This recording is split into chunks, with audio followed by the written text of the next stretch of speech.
everyone, and welcome to episode 98 of the Sonic Talk podcast. I am your host, Nuckles87, and with me today are the evil Dr. Reef and Shigs. I worked my way back on the show.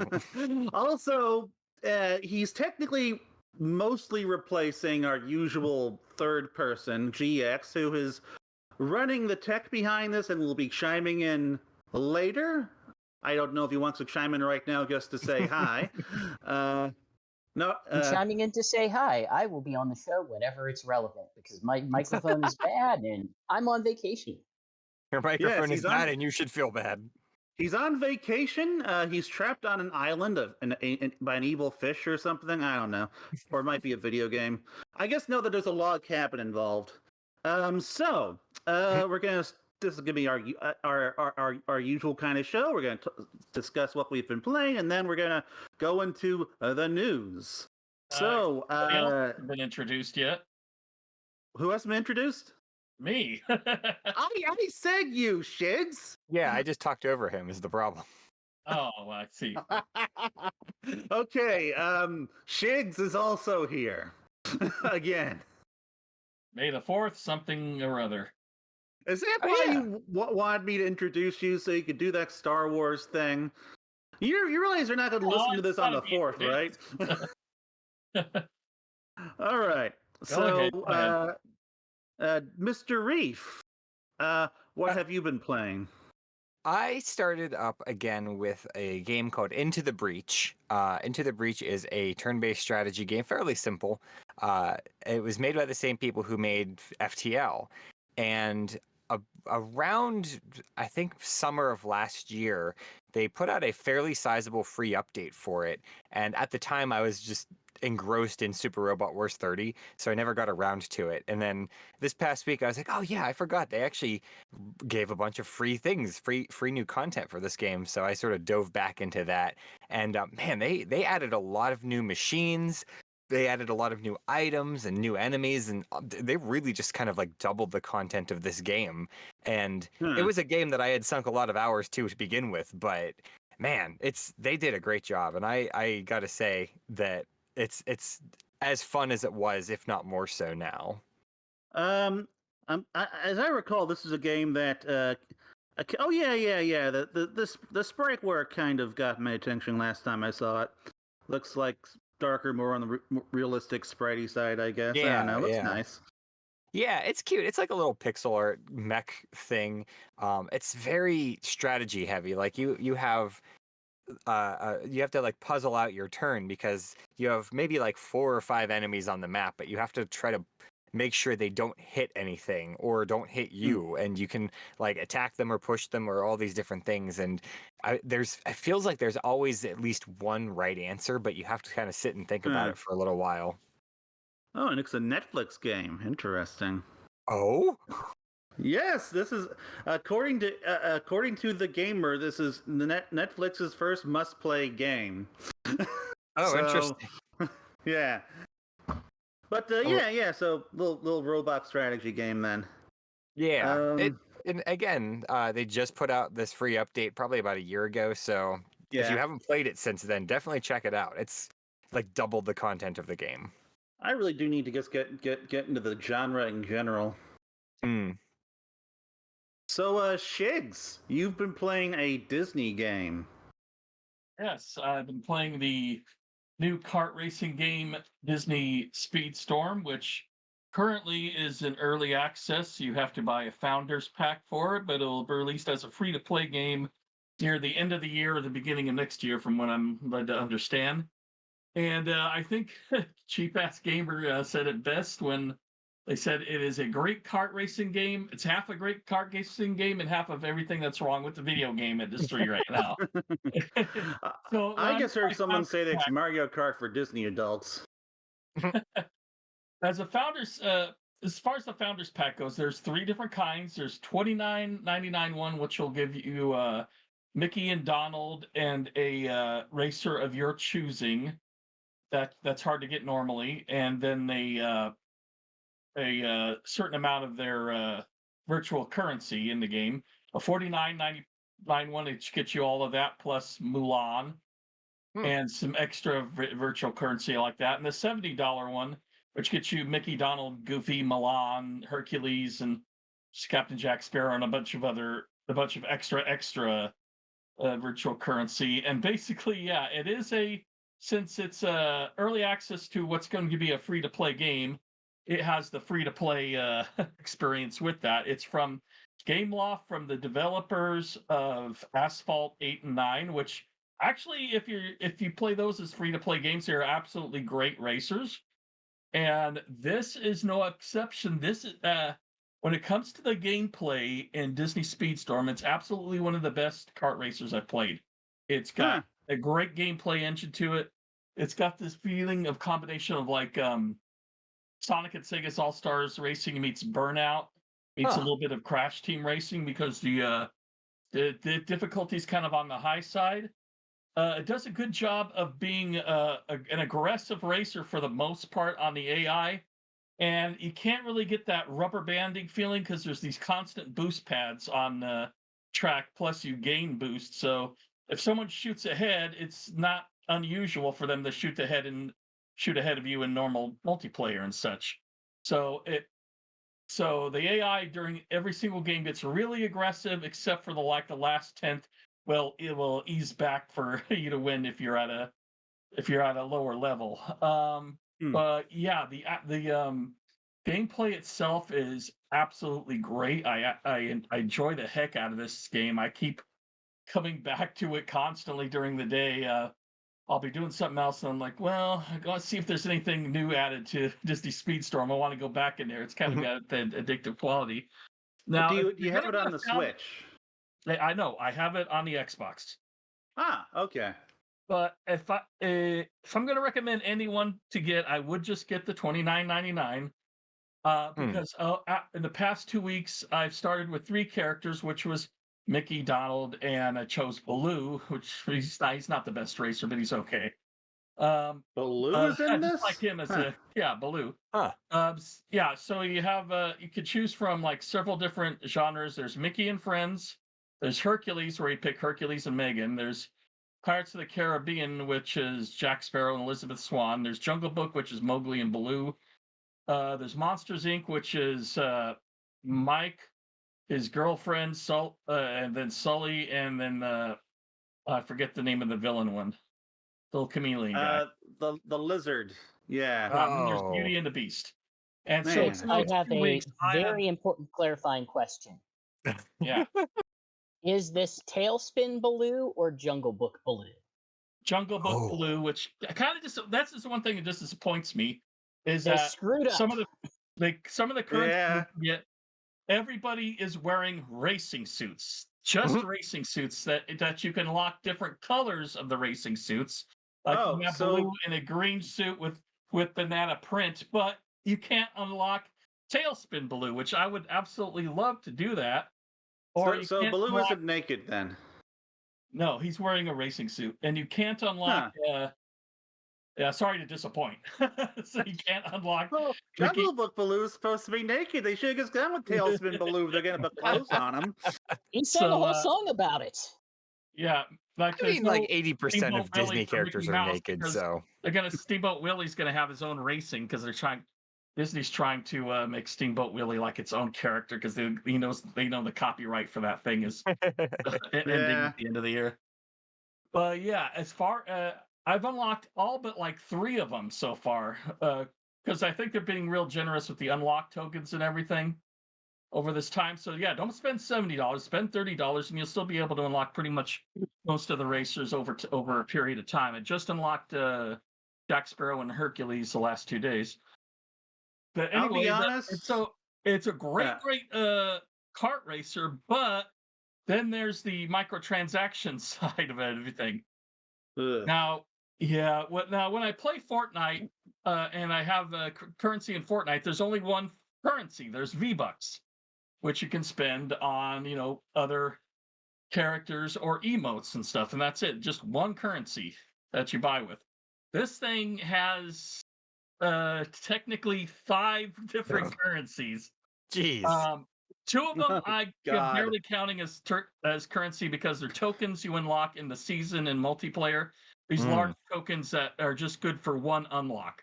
So it's kind of like a big ticket. So I'm not sure if I can count that as currency. The other ones are multiplayer currency for playing ranked multiplayer, which which is kind of cool because every single racer has their own ranked multiplayer with a bunch of unlocks due during that ranking. So they're kind of their own what do they call that, the passport season pass or whatever per character on that. And you can unlock multiplayer tokens. You can unlock season pass tokens. They give you one season pass right now, which is the theme is Monsters Incorporated. So you're pretty much going to be unlocking most of the characters from that during that. So there's that one, and then there's these S tokens, which is the one the founders packs are giving you the most of, because those are going to be your primary tokens you purchase when it goes free to play. And it's very obvious because when you're playing ranked multiplayer, anytime you go up a level, you only unlock like 5 of these S tokens. But if you want to buy a new suit, or if you want to buy a level up star for your character, it's 1,000 of those. So it's very obvious that's the one you have to grind with the most. I'll be honest.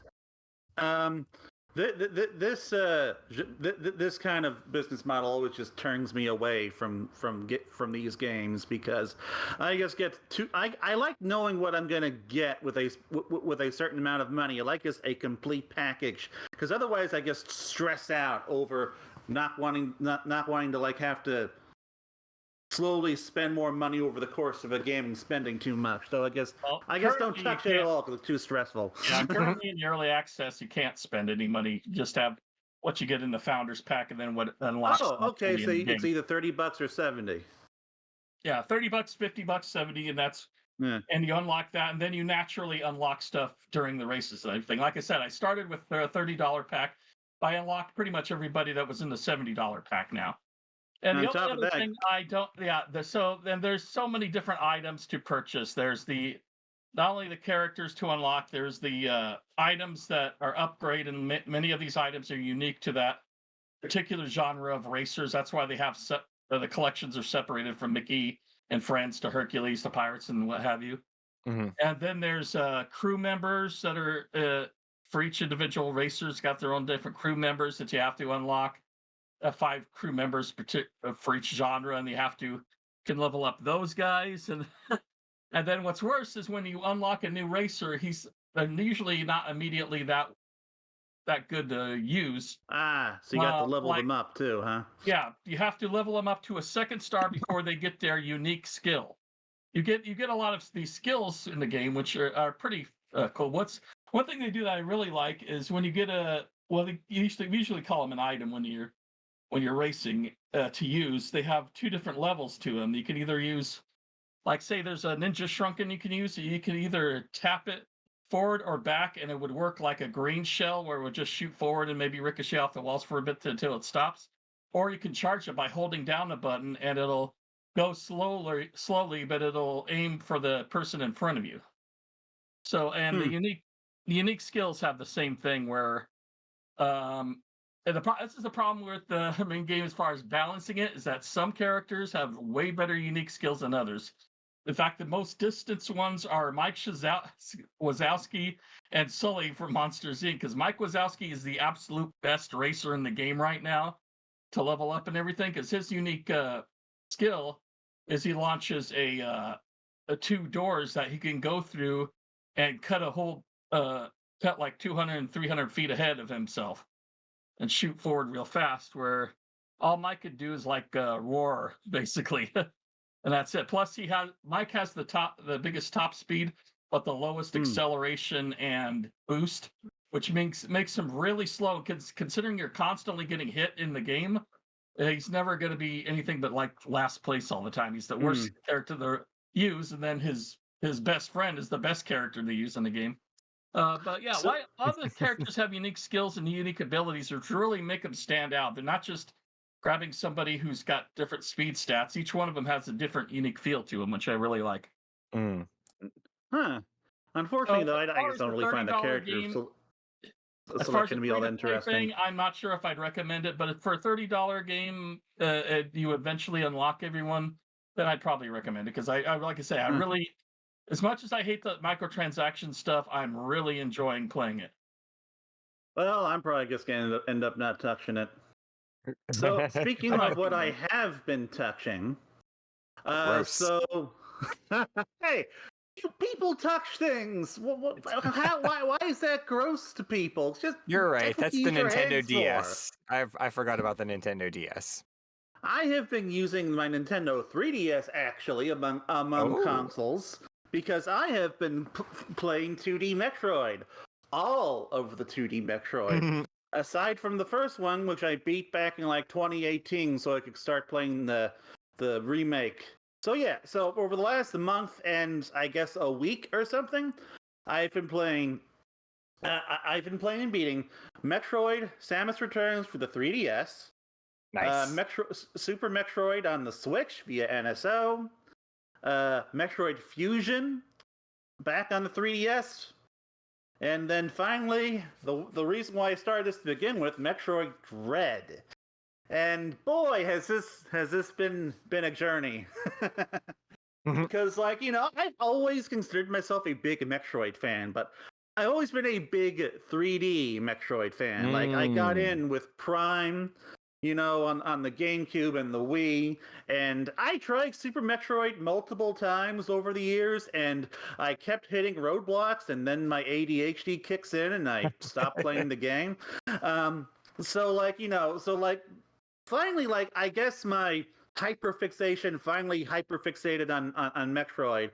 Cause yeah, like I just destroyed this franchise finally, and man, like I am like I now feel like a true full-blooded Metroid fan.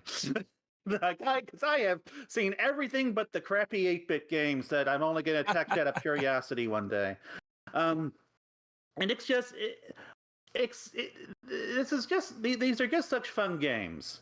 Like Samus Returns, utterly spectacular 3DS game, great swan song.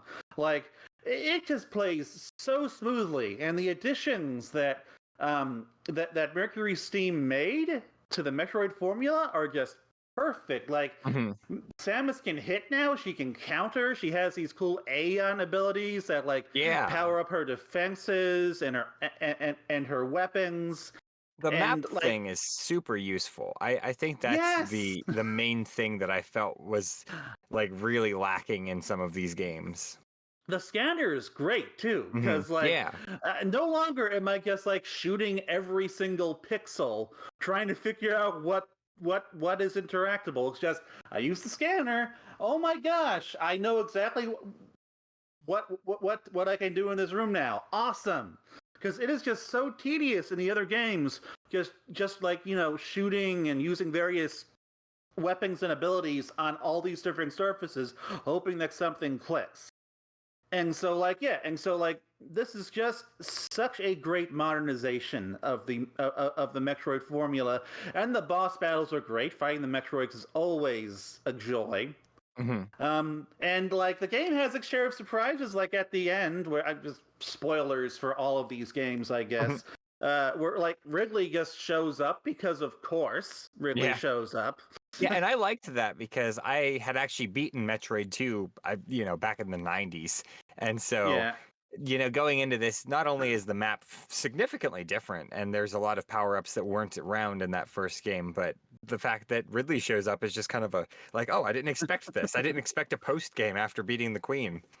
And the game has all these little things to help connect it better to the other Metroid games. It really like it kind of makes me want to see them do the remake treatment to at least like Super or something. But so going on to Super, like it holds up pretty well. I certainly see why it was legendary back in the 90s, but I will say that like it is by far the most archaic of these games that I've played, which shocking, it's also the oldest.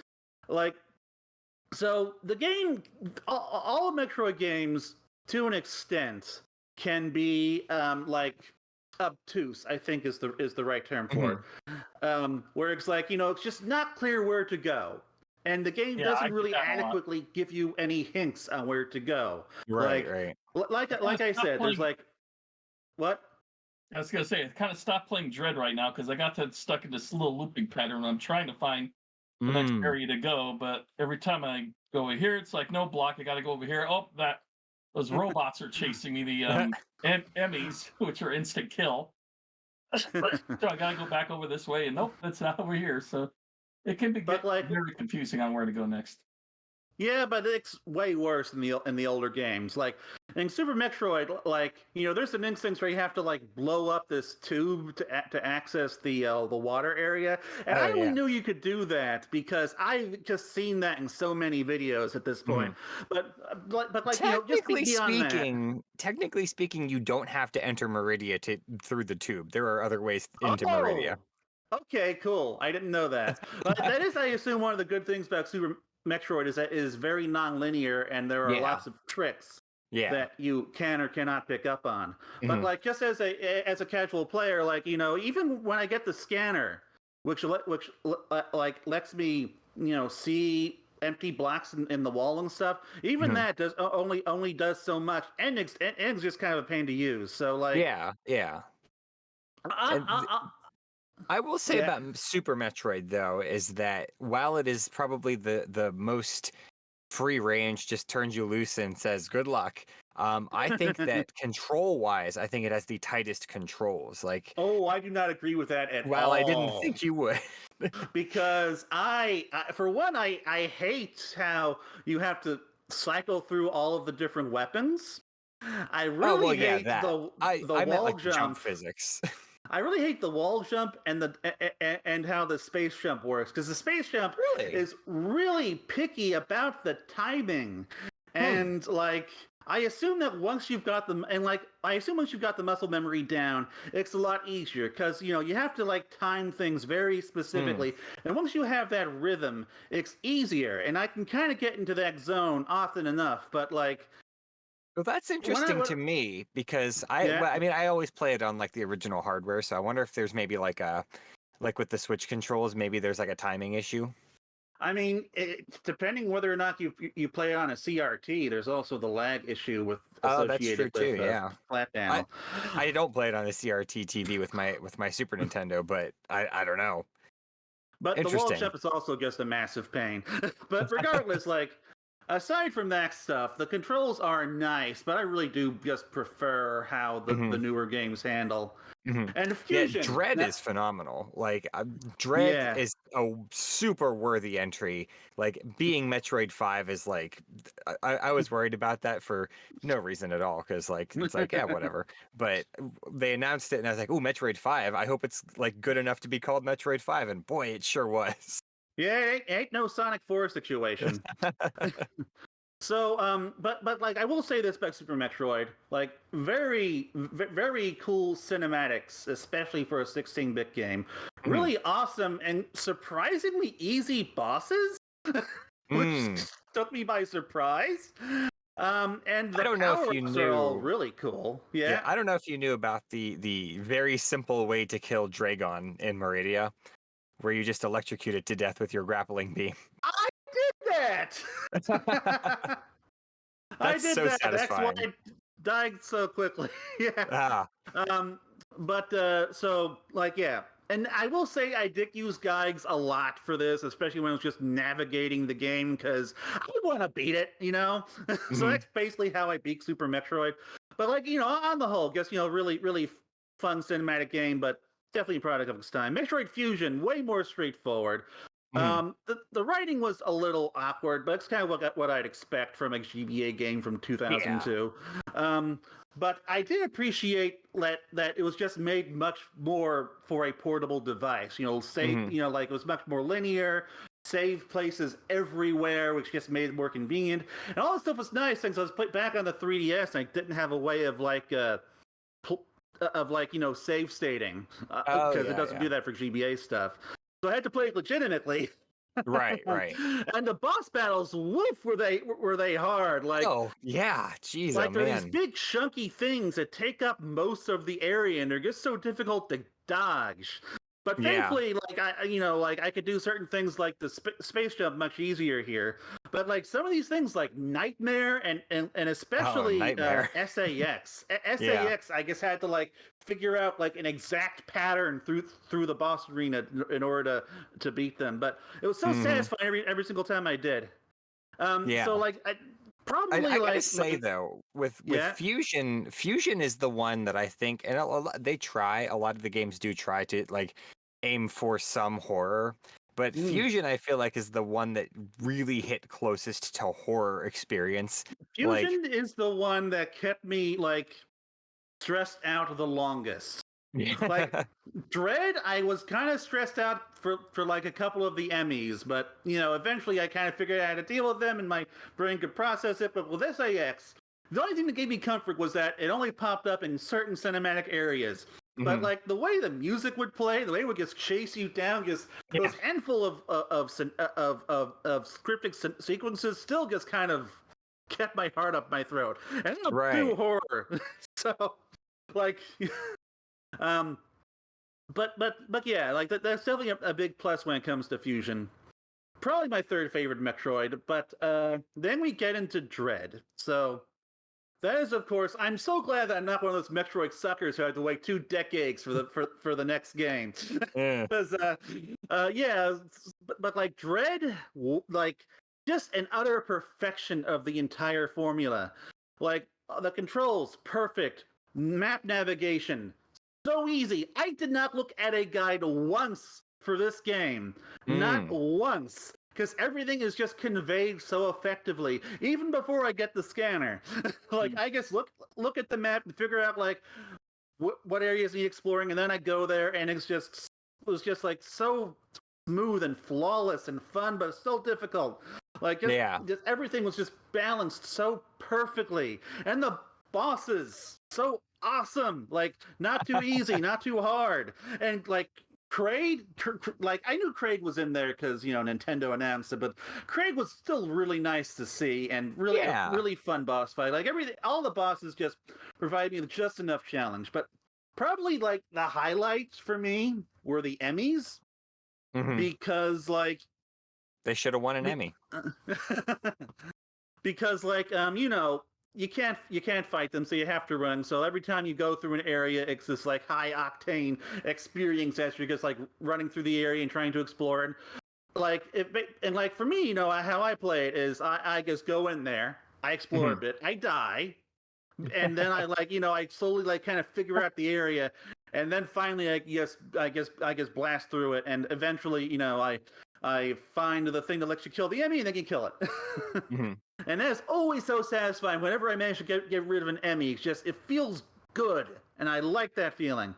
Yeah. And finally, this is probably the first Metroid game where the story really did kind of seem interesting, at least. Like, we get to see the Chozo, like, in the flesh for the first time, which I didn't even think was possible because I thought they were extinct.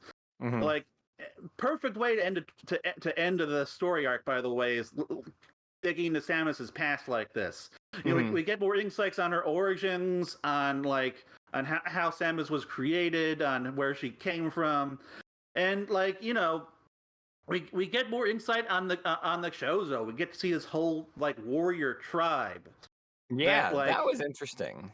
Because it makes sense that there'd be a warrior tribe because and they have all these weapons, but they're mostly just scientists. Whenever we've seen them. So like Dread, awesome game, best in its franchise. Really hope I'm not waiting 2 decades for the next one.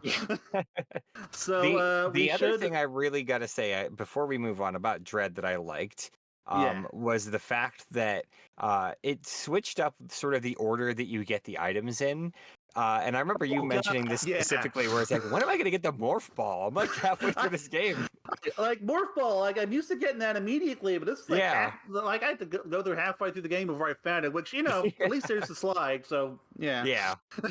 But yeah, like I love the items and how they change things up with them. Yeah, super fun. Love that game. So we should move on to the Sonic part of the podcast. So let's start with the first piece of news announced like 2 days after our last podcast. Yeah. which is the murder of Sonic That's the the way it always Hedgehog, happens. released for free as an April Fool's joke, which none of us saw coming. That was for damn Yeah. sure. That's the kind of April Fool's joke I can get behind. Mm-hmm. Yeah, like it's a legit clever idea, you know. And what's more, it's a lot of fun, and it's very well written. And I'm happy I can say it's very well written, but it's not written by Ian Flynn. They got other people on this, and you know, like They they got the nailed the social media characters. team pretty much made the game, which is amazing.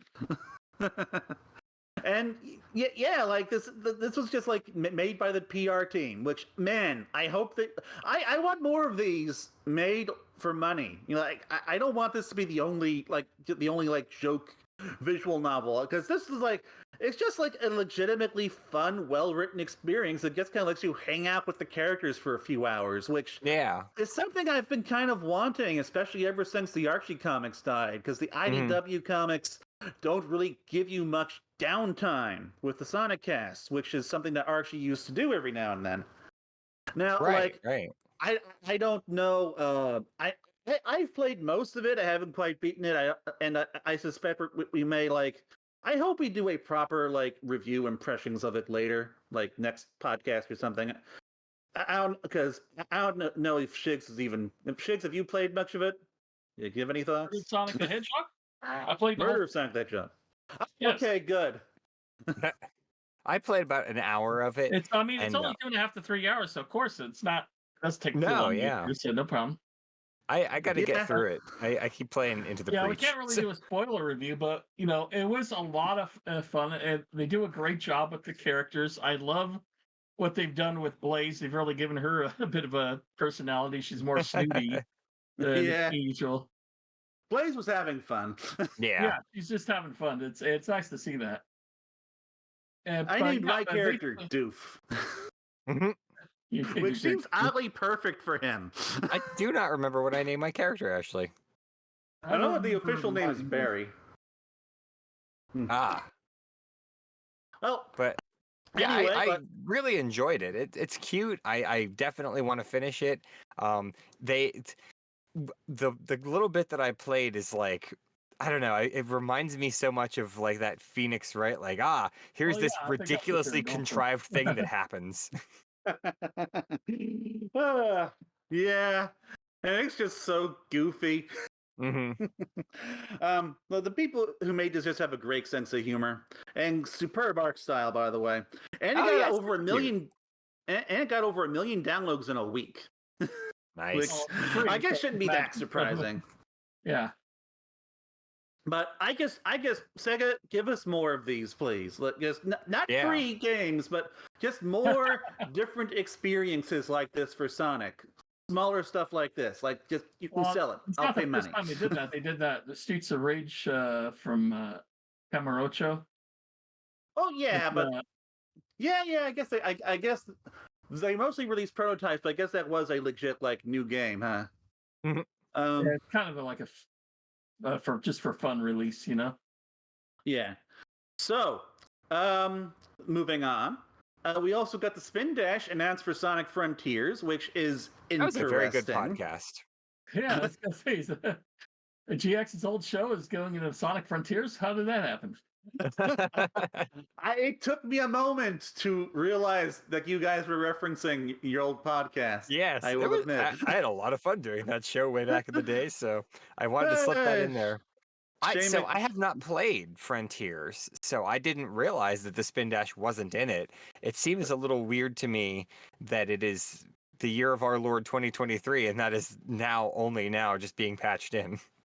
Well, like the game doesn't really need the Spin Dash, if I'm That's being fair. completely honest. Like hmm you have the boost, and you also have the drop dash, which really isn't as good as just using the boost. Mm. So I'm not really sure what the Spin Dash is going to add beyond the fact that we have the Spin Dash, which I admit I like doing Spin Dashes. But, like, you know, the reason why the Spin Dash died to begin with was because we just have the boost, which is just the auto Spin Dash. Like, you just press that, it's just the speed button. hmm Yeah, yeah. Like, But- Shigs, like, what are you expecting from this? Just a slightly different way to boost. I think they're just doing it just for fan service Yeah, altogether. I I don't think guess. it's going to Yeah. I don't think it's going to have a huge impact on the gameplay, to be honest. Honestly, my main concern is that's just going to be useless, like the drop dash kind of is, Hmm. because this game doesn't really have rolling physics. So I'm not really I- sure how this will benefit it. Really interesting. I do think it's kind of neat that they're still, patching things into the game. That means it's, Oh. they're still thinking and working on it. Do you not know that they are doing like a whole bunch of DLC? No, I hadn't heard that. They're I've yeah, been they're so doing 3 engrossed in the waves. murder. They've already done one season of DLC for it, and they got 2 more to go. Oh, that's cool. Yeah, This it's year. all free, and the last one's Oh, going to be wow. like substantial story DLC that adds characters. Oh, that's really cool then. Yeah. Yeah, my main exposure to Sonic in the last couple months has just been I've like wanted to play Murder of Sonic the Hedgehog, and I haven't, and I should do that. Do that, and then play and then get Frontiers next time it's on sale, because I do enjoy that game. It looks fun. Can I suggest But- an alternative? Do not play Frontiers unless you're borrowing it from me, but do watch Sonic Prime. Oh yeah, so we watched the first, I think, 2 episodes of that. This is neither here nor there, but I enjoyed it so far. Good. It gets better in my opinion. hmm It's no Sonic. What was it called? The thing with sticks. Boom. Wow. Sonic Boom. Thank you, Yeah. Sonic Boom. Holy moly, that was a great show. Yeah, I love that show. But like my recommendation, do get Frontiers on sale. Okay. So next up, so I love history and I love Sonic history, and we have been getting a lot of that recently. Like I feel like I'm writing up one of these articles every week or so now. Because so the Sonic Adventure tournament disc got dumped to the internet last month, and it basically like what it was is it was a disc that SEGA was providing at what was SEGA. Okay, my brain broke for a second. SEGA was running this tournament ahead of during the Dreamcast launch called the SEGA Dreamcast Mobile Assault Tour. And it's not a tournament. It's like a mobile demo station that was going across America, being run by Sega and IGN. And at the demo stations, they had Sonic Adventure as as part of a tournament where like you run through this special version of the game with all of Sonic's power-ups, and you get the fastest time possible. And so it's like this cool little piece of Sonic history that kind of lets you get that kind of gives us insight into what this into what this Sonic into what this mobile advertisement thing was like back then. But in addition to that, we also got an arcade game that was uncovered.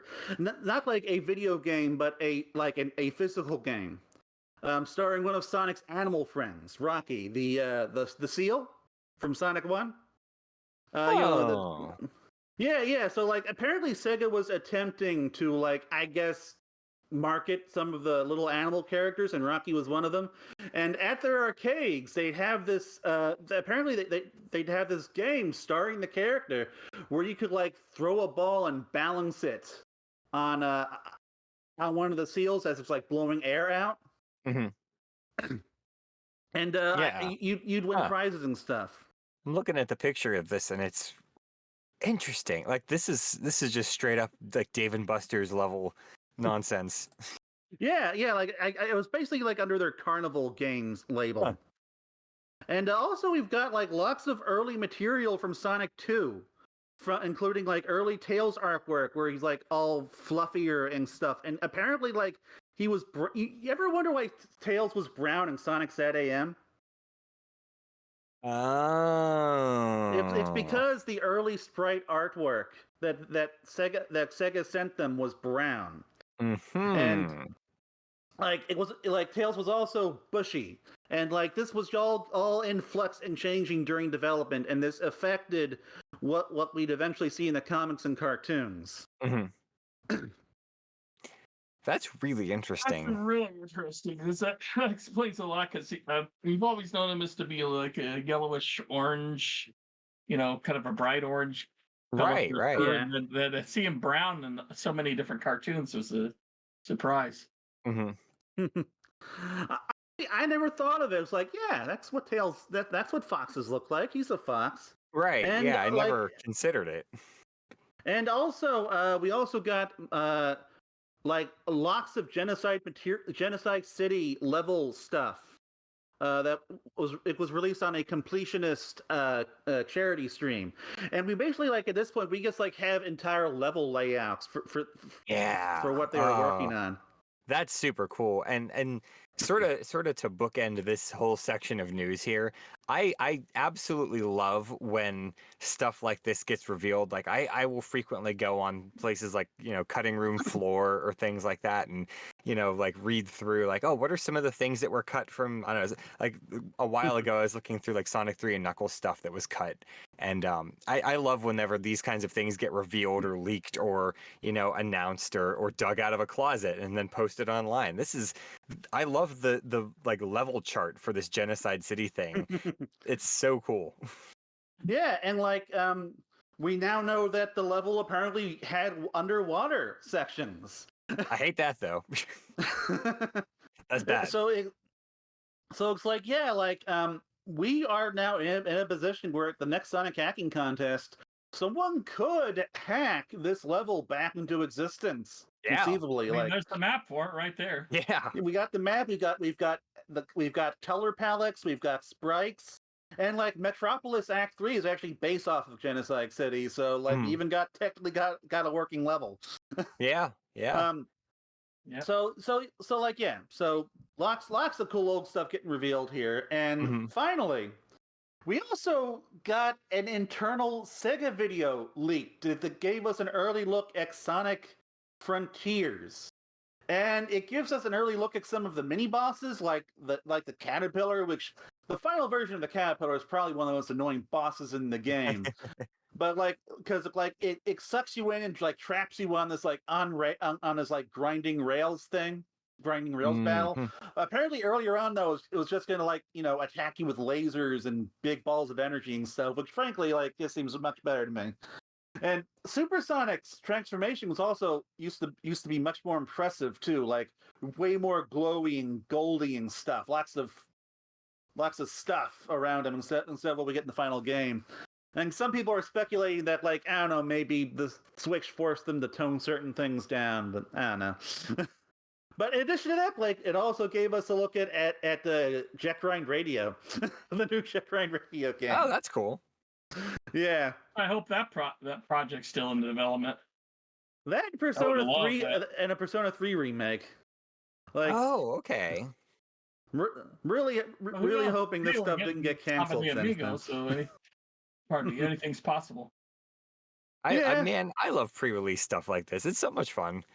I know that it's that this one is not nearly as old as some of the other things that we just talked about, but it's still cool to see like what was going on in development for stuff. Yeah, it's like we don't normally get these kinds of insights on newer games, and yet here we are with Frontiers. Like we're just like seeing like how the game was looking back in 2021. Yeah. Over like a year and a half before it came out. And so Sonic Hacking Contest coming 2023. Make us a Genocide City zone. Yeah, I'm crossing my fingers. As usual, I do plan on doing coverage. Hopefully, like we'll have time to do coverage because last year was difficult. Y'all do some great coverage though, and it's so much fun to see, especially when you do the streams and such. Like all the creativity that goes into Sonic Hacking Contest. Like there are some just out of control things in if any listeners have never like seen any of these, unbelievable what they can do. That it barely becomes it's barely a Sonic game at certain points, and it's amazing. Like there's that Hellfire Saga thing, Yes. which basically just built a whole new game in Sonic 3 that like uses Castlevania and Ghost Goblins elements, or I forget what that franchise is called. You know what I mean? Yeah. It is out of control. Yeah. In a good way. Now, here's something that I know tickles your fancy, Evil Dr. Reef, because you are a space person. So, the space probe carrying Sonic to Jupiter has officially launched. This is the if I recall correctly, it's the Jupiter Icy Moons Explorer, yes? Yes, otherwise known as Juice. Yes. Which makes the fact that this is carrying Sonic 2, Sonic, even funnier, given what he's saying Sonic Sat AM back in the day. But that was not done on purpose. This is one of those space missions where I've heard about it for like 2 decades, and they're like, yeah, we're going to do this. And all of a sudden they launched it one day, and I was like, oh, this was actually in development? I thought you just kept talking about it. Oh yeah, like James Webb. Yeah. But I'm sure we probably discussed this back in 2019. But Sonic is on the RPWI instrument, or radio and plasma wave detector, and like the European team specifically requested his use from SEGA. Oh, that's cool. Yeah, that I didn't know. It was technically Dr. Jan Eric Wallund, who I probably said that incorrectly, who asked for it, and apparently his team has a deep affection for the character. Sonic's been to space a couple times. It's fine. Yeah, but this is the first time that they finally did it in real life. That's true. We're going to be revisiting this periodically in Sonic Talk over the next decade, assuming our podcast keeps going. Because it's gonna take about 8 years to reach Jupiter, and then it's gonna go to Ganymede, Callisto, and Europa, and then it's gonna crash straight into Ganymede after after it goes into orbit around it. It's gonna be the first spacecraft doing orbit around a moon that isn't our moon. Yeah, that's really exciting. We've studied a lot of moons, but it's always been in orbit around the planet and just passing the moon. So this is gonna be so cool. I wish we'd get there faster. Yeah. Also, I believe next year, America is going to be launching a mission called the Europa Clipper, which is, I don't think, going to orbit Europa, but it is going to be focused primarily on studying Europa. So they should put Tails on that one. God, I wish. Call up NASA and be like, hey, Sonic's on this one. You got to put Tails. Don't put Knuckles. Nah, they're gonna it's a U.S. probe, so they're gonna want to do Supersonic or something. So, Hallmark revealed the coolest Sonic. Send Bubsy to space. GX, that's a downgrade. Like, that's what, I don't know. Oh, this is the American probe, so. Actually, NASA's phenomenal. He died on the way to his home planet. But in any case, Hallmark is releasing an awesome new Dreamcast ornament that I am going to buy. That says something because I don't normally buy ornaments. Well, I'll definitely buy this one. But this one, like, it's got like Emerald Coast sound effects. It can power on. It can make noises. The little VMU lights up. It's just so cool. It is just so cool looking. There's also like another. Sorry. I was gonna say Hallmark's really just been knocking it out of the park these last couple years, because they've also been releasing a really robust line of like Nintendo ones. They've done. I've been collecting the Golden Girls ones of all things, and some Doctor Who ornaments, and they finally made ornaments that I care about, and I resented them for it, honestly. So they're making nerd ornaments. Yeah. They had a great classic Dr. Eggman ornament. I think it was last year or the year before. That was really cute. Yeah. Anyway, y'all need to buy this so that we can get a Sega Saturn ornament and a Nights and Dreams ornament. I mean, they skipped the Saturn, so I don't know if they're gonna go back. They should make one that has like the stack of like the 32X in the drive, and just really go hog wild. Okay, yeah, go back to the 32X and then do the Saturn. That can also work. So, this is something we've been waiting a long time for. The Knuckles show it has started filming in the UK. And we also got a basic premise for it, which I admit I'm not a huge fan of, but, No. we'll see. So basically, the premise is Knuckles is going to train Wade Whipple in the ways of the Echidna Warrior. Mm. Which means that Wade Whipple is going to be a major character in this alongside Knuckles. I also don't And remember having the deputy in the thing. I generally don't like Wade at all. Like, I liked his little exchange with Agent Stone, but beyond that, he just isn't funny. I liked him in the first one. I didn't think he was funny in the second one at all. He's not And- main character material. Yeah, whenever they try to elevate a character like this, it usually fails badly, Mhm. like really badly. So I am worried about this, and apparently, like a lot of fans were, because a lot of people are going like, "Really, this premise sounds terrible" on Twitter. I'm all like, "Yeah." But it's not really that out of character for the Sonic movies. Yeah. I mean, the thing is, though, Idris Elba might be able to just carry the whole dang thing. Who knows? Yeah, he might, but because this is a TV show, I do worry that they're gonna like limit how much they use Knuckles and just have like a bunch of Wade sings. Mm. Because CGI is expensive and time consuming, and the fact that True. this is supposed to come out this year, like what? Like how is that going to happen if they're just starting filming now? Unless they like have lots of. They got all the assets ready to go.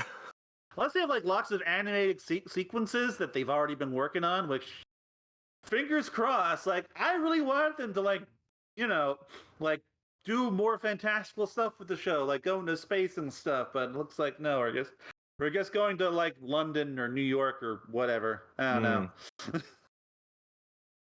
Shigs, what are your thoughts on the show's premise?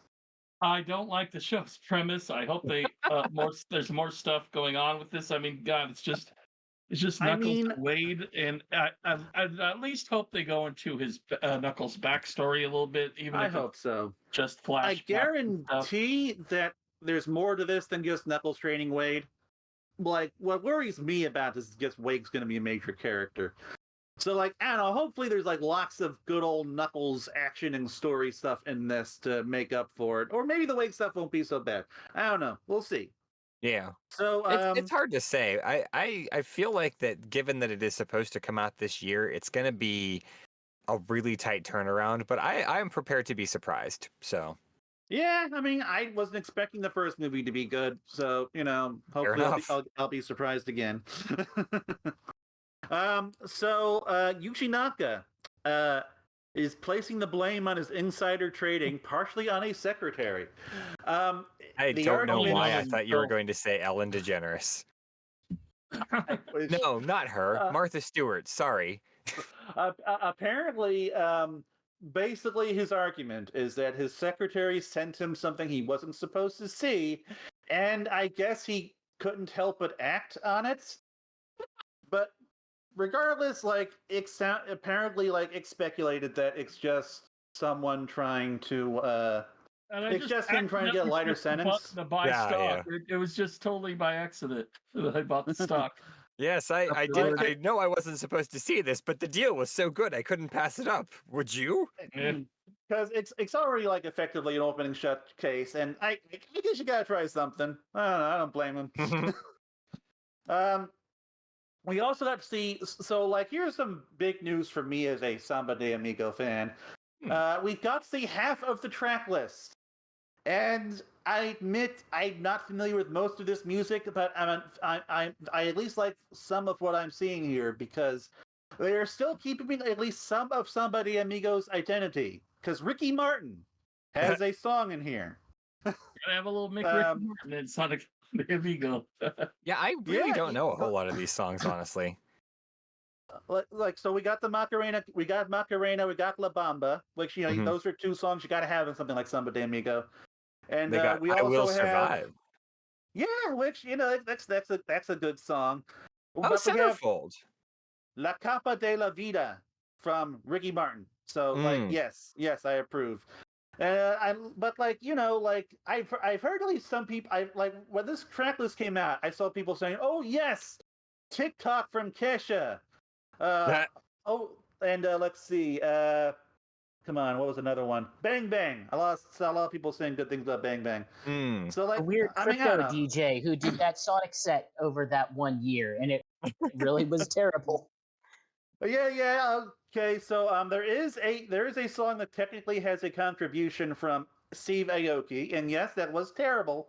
But in fairness, there's also it's Azukida, and it also has and Daddy Yankee playing skills and Elvis Crespo are also working on. So it's not just Steve Aoki. Maybe it won't be bad. I don't know. Azukida I actually heard good things about as well.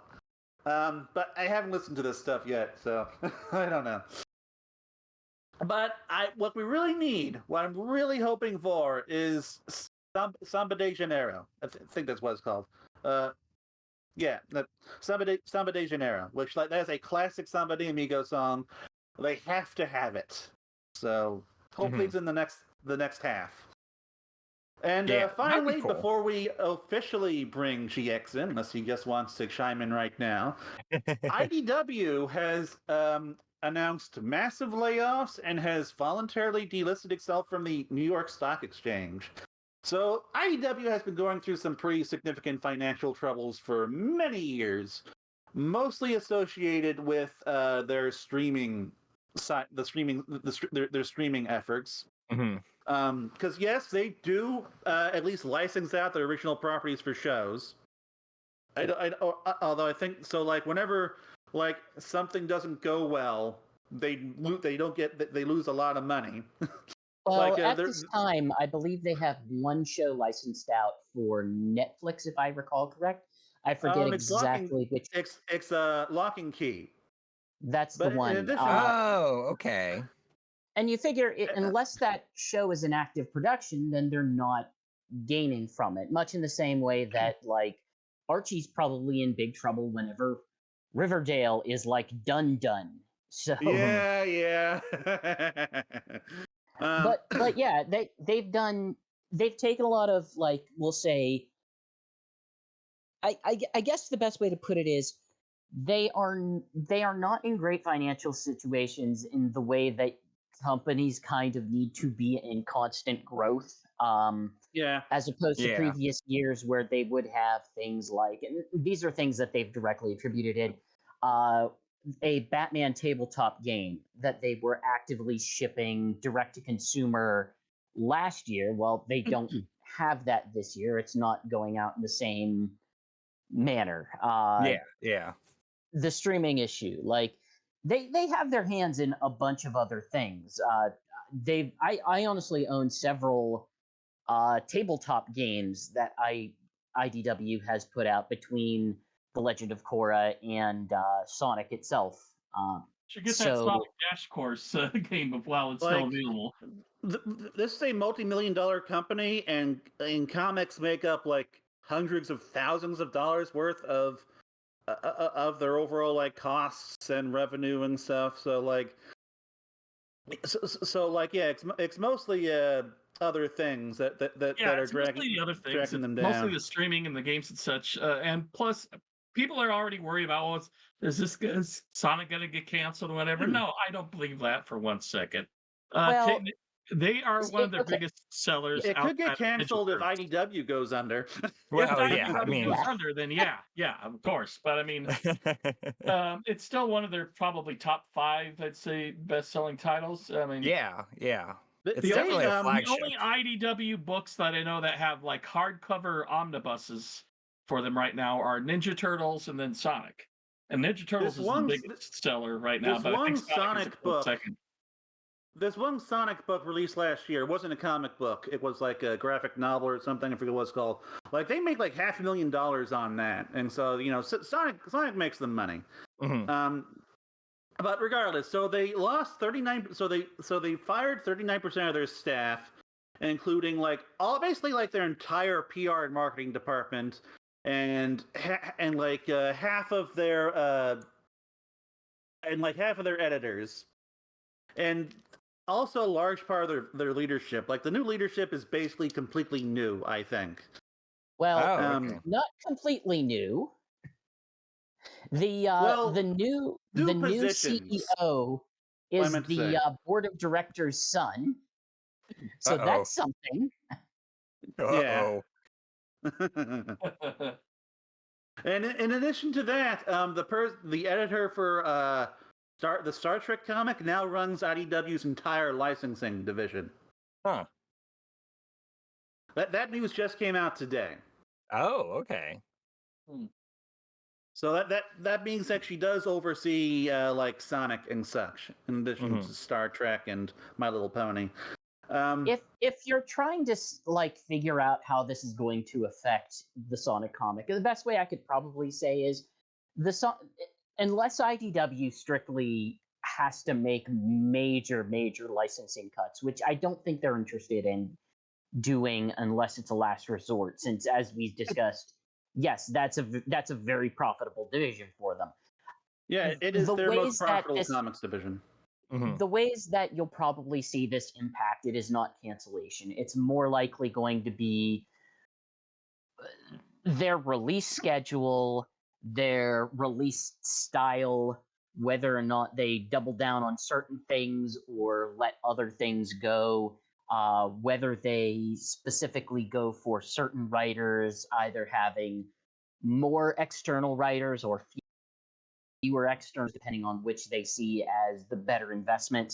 It's Mm. probably going to be just around the fringes and not overall. Will there be a Sonic comic this time next year? I expect that Sonic is going to stay with IDW for as long as they can afford the license. I wouldn't be Hey, shocked. Sega is.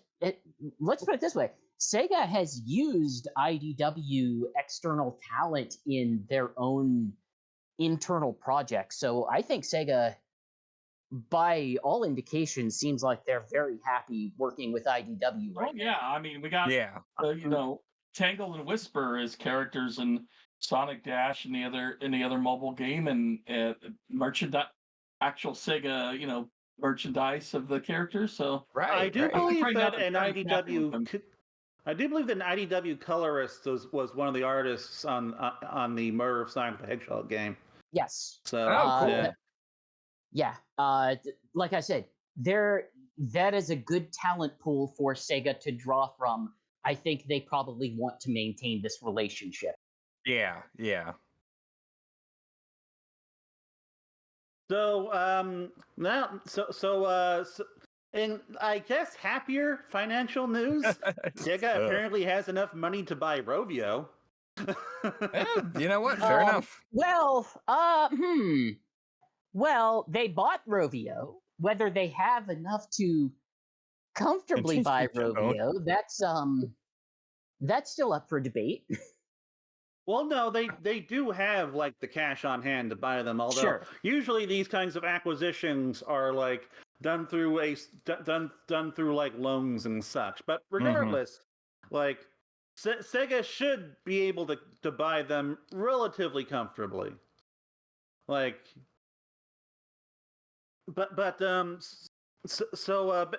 and we eventually through their through their what's the word through the quarter through their an end of year report, they did talk about why. So Sega is apparently buying Rovio for $770 million. Oh, wow. Yeah, so not quite a Basically, billion like was originally reported. yeah, They're- negotiated down. yeah, but they're doing it to expand their mobile presence in the West. And Oh. also, like, they're going to use Rovio to bring Sega Sega IPs to mobile. Okay. So basically, they went ahead and bought this like super experienced mobile developer. Sorry, GX, go on. Yeah, that's effectively. So there's been a lot of discussion of like, well, why would Sega do this? And that's kind of, I was reading through GameIndustry.biz.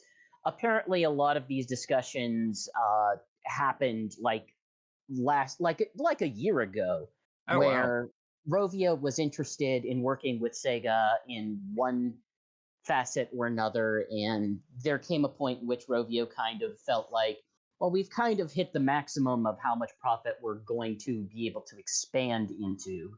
Mhm. And as you sort of run into that in our form of modern capitalism, it's always growth. You're either growing or selling, and basically they ran into selling. Mm. So yeah, what Sega gets out of this is the Angry Birds license, and Sega, who is very much interested in having a larger stable of what would you call it, cross medium brands. Oh yeah, yeah. yeah, They've got yeah. they've got Sonic. They regularly license Hatsune Miku for many game projects, but like adding Angry Birds, they have 2 movies. I think a third movie is sort of in vague discussions, but I know there's that certainly been that the cartoons. There's been spin-offs. yeah. There's been the Mhm. mobile stuff for that. There's talks of a Streets of Rage movie possibly, from what I hear too. I mean, Yeah, but they've been making the Yakuza movie for years, so there's always going to be talks. but like on Angry Birds, like they have highlighted that the games are still very profitable, even though Rovio itself hasn't been. Mhm. And like their newer at Angry Bird games are actually like still doing really well. And like Angry Birds 2 is apparently going to be apparently going to be like knocked off its pedestal soon as the most popular game in the franchise. I forget which game it was. It's like one of the newer ones. Oh, So okay. certainly, at the very least, it's a deal that makes more sense to me now. Yeah, yeah. 2 words, Sega: angry flickies. There you go. Oh, You get you get Flickies merchandising. get revenge on Eggman's base. You got him. Tails comes up with some device to attach to each one to strap him in and shoot him out at the. Do some of Better them are idea. some of them yellow and wear sunglasses? This is an important point. Yeah. Better There you go. idea. Angry Chow. You launch the Chow into things. Okay, so Sonic Lego. We got new Sonic Legos, including like ones with Amy and Tails and a Robotnik that actually looks kind of decent. Before we get to that, like let's at least kind of highlight the fact, like there's more to this Rovio deal than just like we would Oh, like this. all Like right. Okay. there are a lot of angles to this. Rovio not only offers like, hey, we are a mobile developer. They have a development software suite, which I assume Sega would Mm. then acquire. Oh yeah, Uh, for sure. Now Obviously, this I they hadn't have, heard of. yes. I forget the exact name, and I will look it up as we discuss. But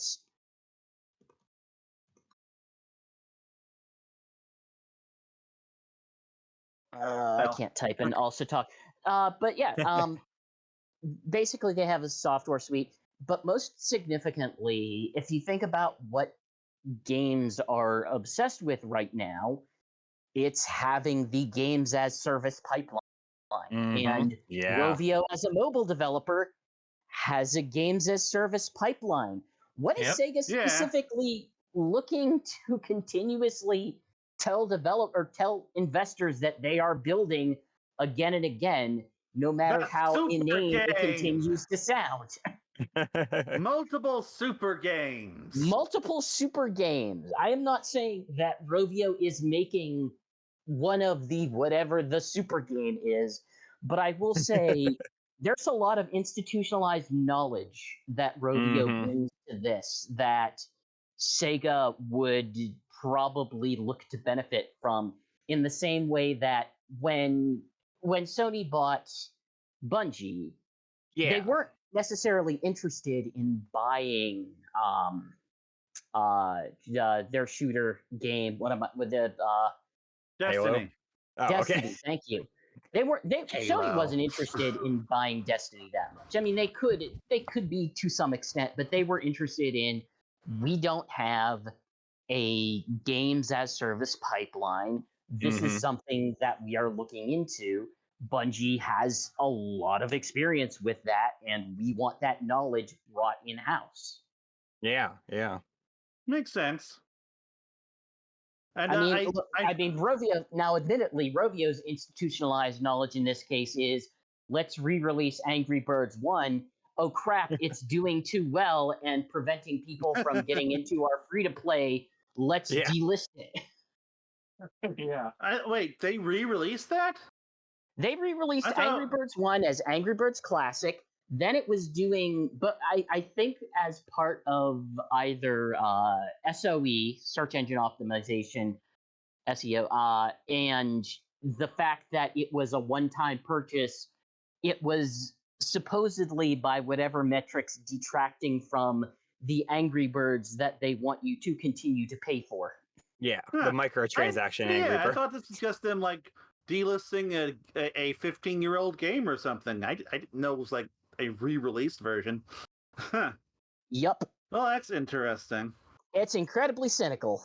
Mm-hmm. Yeah. That's the way the Yeah. mobile industry is. Got to remember when you could actually buy a $5 or $3 game off a Yeah. mobile, and that was it. Now it's all free to play, microtransaction heavy stuff. Mm-hmm. Greg, how much is Baloo Eh. again? Huh?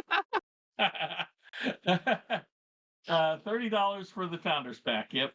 Mm. Well, at least with $30, I'm getting pretty much the whole game. Oh, what I think interesting about that game, if you play in single track mode or local multiplayer like at a living room house, they let you check out all the racers for that. It's kind of a nice thing.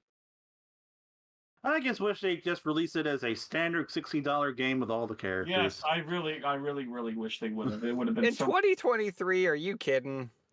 This is Gameloft. You're never going to get that out of Gameloft. Have you seen Disney Dreamlight Valley? All right, so Angry Bird Dream Blast was the game I was trying to think about before that's about to surpass that's going to surpass the 2 soon. But yeah, they do. Now the document that Sega releases all this weird wording in, like key strength of Rovio 3, Beacon, the tool for live service game operation, which is basically they know how to do live service games, like you said. So is that all the Rovio talk? It's kind of it until we actually see whatever they have. Right, yeah, until that they something have decided happens. to do. Like, given that this has been going on for a year, it would not shock me if there's some sort of project already underway for this. Now, it should be noted that they haven't actually bought Rovio yet. Like, I think they said it's going to be like completing like Q3, but there's probably less reason to think that like the regulators are going to stop this versus like Microsoft Activision. Right, yeah. It would be harder because of the way that these businesses are sort of arranged. Microsoft is too big and too international in a way that Sega is not. Yeah. Like, Sega actually has a pretty small market cap compared to a bunch of other Japanese developers. Sega doesn't have the international presence that most have. They have European offices and they have an American office, and the European office does way more development, or European studios do way more development than the American studio, which does next to no development. So they developed the on. April Fool's game, and that's kind of it. Yeah. Although hopefully that'll lead to bigger things. So a new Sonic Lego set has been unveiled with a bunch of new characters. Lego sets, several. Now, including one that hasn't been revealed yet.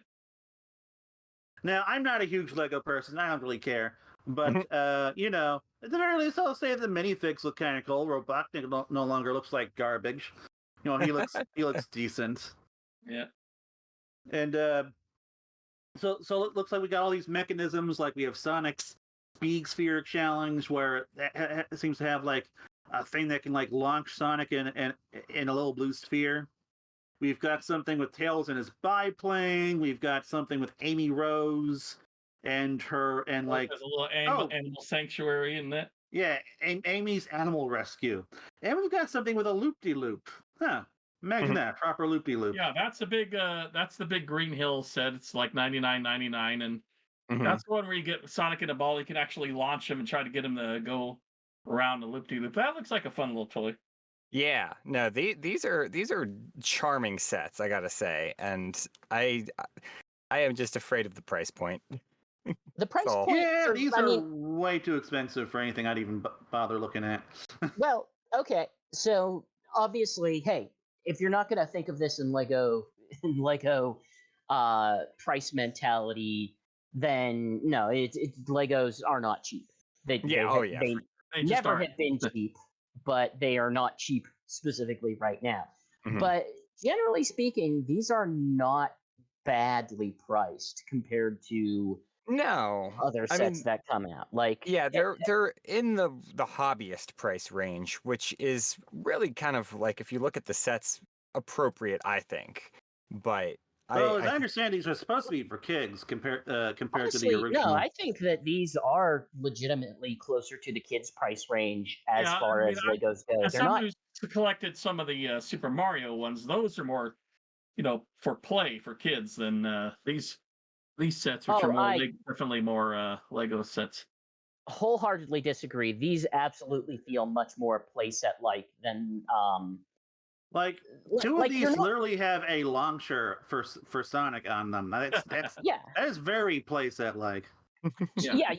You have multiple styles of Lego sets. Obviously, the ones that are Well, these are just more like adult definitely focused more for kids are. than see the Green Hill one Yeah, that they released ages ago. you have ones that are more designed to be like a model kit where you create the thing and it right. just sits on a shelf and is the thing, much like the sort of Bowser that I'm building over vacation here, the giant very expensive one. Mhm. uh, then You're building a Lego on your vacation. oh, that is my vacation. Are you kidding me? I love it. Can't you do that at home? I could do it at home, but I'm here on vacation with family who are having a good time in Tennessee, and I'm over here doing my thing, playing 10 hours of Xenoblade a day and building Legos. Everything that I want out of vacation. Well, Um, I hope you can get but that Bowser home in one piece. if he is disassembled at some point, then that's fine. It's Lego. But yeah, these are very, I would say, much more kid friendly than the even the Green Hill Lego Ideas Sonic, which is I was expecting based on the connections that are associated with that set that basically these upcoming sets, as they were rumored, were going to be expansions onto that. But no, Mhm. these are like scene based. They have gimmicks attached to them, like I believe the launcher elements are new. They've repurposed a lot of the animals from the friend sets to become the small animals in the set, which That was actually cute. I do fit loved in the I that. Badniks. absolutely love that they have a little storage area in each of the badniks for you to put a flicky in. So when you knock over the badnik, then the flicky is Aw, freed from inside. That's just that is awesome. cute. And they're So, teasing a Death Egg robots, which is cool. And I, like I said, like these are I'm talking like $30 to $40 range, usually with one big $100 set, which is we'll say on the much more reasonable side of Lego sets these days. If you're a Mhm. Lego collector, they go much Yeah, more as expensive somebody if you who want a more frequents basic. the Lego store at my local personally, mall, that's not too bad. Yeah. the toys that are more my speed are these leaked Jack-specific play sets involving Stardust Speedway and Death Egg. I Really mean, hoping they're we really get cool. classic Metal Sonic with that. Like we don't have any images of them yet, but like these are what I'm looking forward to getting proper reveals of. Mhm. Because just a Stardust Speedway playset. That So, sounds cool to me because Stardust Speedway looks cool. Yeah. Oh yeah. so I believe Yeah, we but did get a leaked image of Stardust Speedway. And Ah, the version that they have opted for, whether this makes you more or less enthusiastic, is I believe the past Sonic Mania version that has the giant chopper plants. Aw, darn. I was hoping for the modern one. Oh yeah, I see it. Oh, it still looks cool. But It still looks yeah. cool, yeah. But yeah, I was kind of hoping for the modern one, like the present day one. Hmm. Ooh, I do like the look of those I don't plants. think there is a present day one. I think there's like a Sonic Generations one, and that's it. Boo. Mhm. So in addition, and I'm also looking forward to seeing what Death Egg looks like. I don't know. Um, I but think that is actually of the two, the one that I'm more intrigued by, but I also yeah, expect that I do not have room in my life for more play sets and things like that, I because don't I don't have either. that big But of a house. I really want to figure out how, because like these are Well, toy sets I would have been so into when I was a kid. I want to at Yeah. least have Well- have like a couple of them. there's two directions that they could go with the Death Egg set. Obviously, direction number one is basically you're the Transformers fan. Who's the planet Transformer? Unicron. Unicron. You could either take the Unicron route and just make a giant freaking playset of that, or I'm almost wondering if it's going to be more akin to like a level segment, because Death Egg is a set level that you can make a diorama of, much in the same way that you could make a I level I would diorama expect section of that they could either do the a other level subs. section, or they could do the Mecha Sonic boss battle from Sonic 2. Which I don't want them to do that because I don't like the visuals of that area, but like that's another option they could do. That's Mhm. why I try to Anyway, mostly just go for the 2.5-inch Sonic figure line because they always make the play sets for those ones.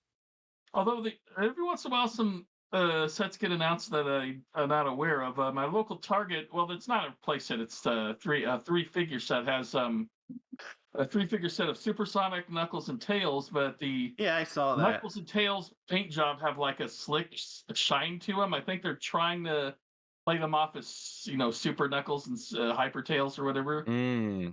In the I think that's style just of like Sonic there. Heroes. Yeah. Honestly, I think that's just your standard. We need to make more versions of these toys. Let's stick new paint on them. Thing. Yeah, new paint on the old molds. As long as they don't Yeah. do those pastel ones again, those just sat on the shelves and nobody bought them. Yeah, well, Because they're ugly. So, Yeah, on less very. fun but more important news, the Game Fam has settled with the National Labor Relations Board. So I guess this is that's the part where I pop in again. well, yeah. I put all this stuff together specifically for you, like you suggested. give us Sure. some of that sweet legalese that you're ready for. So Game Fam has been, to use the technical term, really effed up over the last, we'll say, year and a half. The, the, early this year, there were reports coming from them that basically they have effectively done poor pay for their developers, that they sort of ghost people who Mhm. aren't living up to standards, and basically a lot of the rhetoric that happened behind closed doors between these employees and administration was tone deaf, Yeah, terrible. they're also trying to dissuade Crunch people from culture comes to mind as a phrase. discussing stuff like they're how much they're getting paid. Hmm. Yeah, things along the lines of like, well, this guy worked this many hours of overtime. If you want to succeed here, that's what you're going to have to do. Which, outside of the industry, I could look at and recognize as, oh, that's what crunch culture looks like. It's whenever crunch comes as an expectation and not as something that you do in order to just sort of periodically on and off instead of constant and grinding. We have Yeah, had long reports that they do not pay for the amount of work that they expect. And that seems to have come to a head in a ruling by the I believe it's California Labor Relations Board. I forget if it's California, California or so not the federal version. national. It's the national Oh, version, yeah. yeah, national. Where an employee basically was reprimanded and put on leave. Well, soft reprimanded. It wasn't a reprimand in the hard "we are punishing you" way. It was the reprimand Huh. of "we think you need to be on leave," and basically what brought that on was he was trying to figure out, it doesn't seem like I'm being paid great here. What is everyone else going through? To which administration was kind of like, and I am interpreting this, but like, you are not making this a positive work environment by asking these Yeah. questions. Ah. Which, you're legally protected to discuss pay with your coworkers. And that's what the Mhm. National Labor Relations Board indicated. And they basically, in settlement, were able to get him a bonus, I suppose commensurate to what he should have probably been owed for the work that he did. And effectively reminded them and made them remind on all employees, hey, yes, you are legally allowed to discuss pay with your coworkers. This is a Yeah. protected right. So Yeah, they had to send that email to every employee in the company, which good on you, National Labor Relations Board. it's so boy. So we're gonna talk about this later, but I think it is worth mentioning. Hey, Game Fam employees, number one, I understand that there is some complications associated with the fact that you do have international employees, but at least for the American employees, I'm gonna suggest there's some things that some other companies are doing. Maybe unionization would be a good Yes. idea. Would be a good idea for your workplace.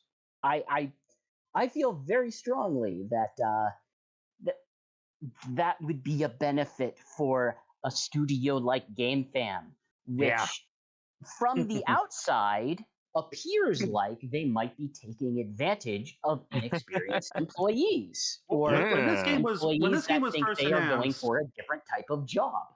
when the Sonic Speed Simulator was first announced, my first thought was, all right, I know all about Roblox at this point. So when's the scandal going to happen? And it was not at all the scandal I was expecting. No. Well, the Roblox scandal that everyone points to and being like, "Oh, Roblox, Yeah, this is a problem," is the people make games. Is the but this people was make like games just with thing? Game Fam And instead. yeah, the problem is people always want to point to, yeah, there's stuff wrong with Roblox. Watch this people make games documentary, which, like, I follow Quinn's. I love Quinn's stuff. I've watched people make games. This has nothing to do with the people make games stuff. This has to do with Yeah, them looking for professional developers who are not children, and just who may be like inexperienced, and just by the looks of it, creating a really bad development culture that takes advantage of them in order to make what GameFam effectively does is they appear to work with license holders to say, do you want a cross promotional presence in Roblox? And we will help you realize that. It's kind of why the Sonic simulator exists. I am guessing they still make money off of the microtransactions, but I'm yeah, also it's a guessing very there's an element of microtransaction-driven Sega game. just wanting a presence in Roblox because of the child presence in Roblox. Yeah, it's a presence that makes sense, and I was glad that it was that at the very least they hired at the very least it was a professional developer and not like children. That made me very happy when it was first announced. I don't think Sega would be okay if Sega, if they were hiring children to develop that. I That'd be think that a bad. lot of license holders would really struggle to be okay with that, especially Yeah. Sega of America will say, because I'm Yeah. guessing a lot Yeah. of this effort came from Sega of America, managing the license in that way, since a lot of Sonic And licensing goes through Sega of America. as I understand it, people think that GameFam is going to be pulling back on Sonic Speed Simulator now, and it's not going to be getting the content updates that it was, which it is. Roblox is a I really don't tough care. marketplace. Well, Yeah. I care in so much as it seemed like a neat idea. Like there's a neat core to it that if it were like put in like a I hate to call it a real game, but like Yeah, a real real game, real game. engine. But As Roblox, it stands, I just don't find it to be very fun. And on top of yeah, that, employee Roblox is abuses. just Well, right. Roblox just has a I think lot it's of fair to say it's not a real game right now. It's an activity. It's just something kind of fun to do, but there's no real goal to do, and well, that Yeah. makes it a game. I will call it a game because Roblox does not want me to call it a game because they were trying to stay out an Epic versus Apple saying, well, we're not a game. Apple doesn't have to regulate us like a game because we're not a game. Yes. We're experiences. Right. Yeah. So staying on the National Labor Relations Board train, Sega of America has unionized, or is in the process of unionizing. Probably- Like a Probably the best supermajority thing we could have had. of Sega of America workers have attached themselves to a unionization effort, and so they sent a petition to the National Labor Relations Board, and that's going to start the whole unionization process. And So number one, yeah, very good. I Mhm. encourage yes, that as you. Hey, workers, you want to have someone to represent your interests because Yes. fun fact, Yep. your employers, generally speaking, are not usually interested in your interests. They're usually No. interested in their They sure interests and the aren't. interests of their stockholders. So be Mhm. sure, and especially in the current environment of a lot of companies, decreasing staff, Mhm. not because they suddenly need fewer staff, but because it's an environment that they're afraid of the risk of basically because some companies are doing it, that gives coverage to a lot of companies doing layoffs Yes. in this yeah. environment, Yes. basically creating the chain reaction of, well, our news can be masked by the news of these 5 other places that are doing Yeah. it, which gives us leeway to do it. Listen, if you can get rid of 5 people and make the work of those 5 people redistribute amongst the people you have left and save the amount of money you're paying those 5 people so that the CEO can get that money, great. This is why you need unions. So this union is going to be the largest multi-department games industry union in the U.S., representing more than 140 employees. It's going to be known as AEGIS, or which stands for the Allied Employees Guild Improving SEGA. And they are going to be partnered with the Communications Workers of America, or CWA, and they will be CWA Local 9510. That's their local number. Basically, like, they've asked Sega for voluntary recognition, which the Sega of America has not put up any kind of resistance to the union so far. The president released a statement saying that you will not be punished for supporting a union. You'll be treated the same either way. That's very cool. But also, they're will dragging their feet disseminate. on it. Well, Yeah, yeah. they are. So I don't know all of the mechanisms. I know that the NLRB is going to go to Sega of America to conduct a vote at some point in the future. I don't know if that is required, and as far as I know, that is required to form the union. And if there's majority support, then the union goes through Mhm. and is certified. Uh, I don't know if like Sega voluntarily recognizing them gets a jump on that or whatever. But but they have not yet said that they are going to voluntarily recognize it.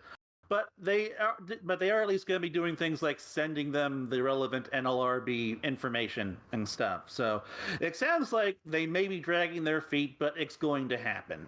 Mhm. Like this isn't going to be like Amazon breaking unions, as near as I can tell. Well, that's Well, good.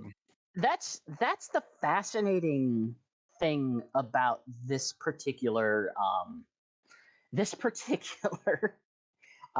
situation is it wasn't preceded by a lot of really out there news of hey, massive scandal or massive crunch or like massive problems. And I mean, who knows? It might have actually happened in Sega of America and just didn't get out there. But it's not really the tone of any of the interviews that came out after. Like reading through GameIndustry.biz, they were talking with some employees, and it's kind of like, hey, we want fair pay. It's good to be represented. We just sort of came together to get to know each other and it made sense for us to start a union. And that's not really the tone of a Yeah. lot of these previous union stories, because a lot of it came down to what was going on in Activision Blizzard King, where the company fought tooth and nail to prevent this from happening, to sort of restructure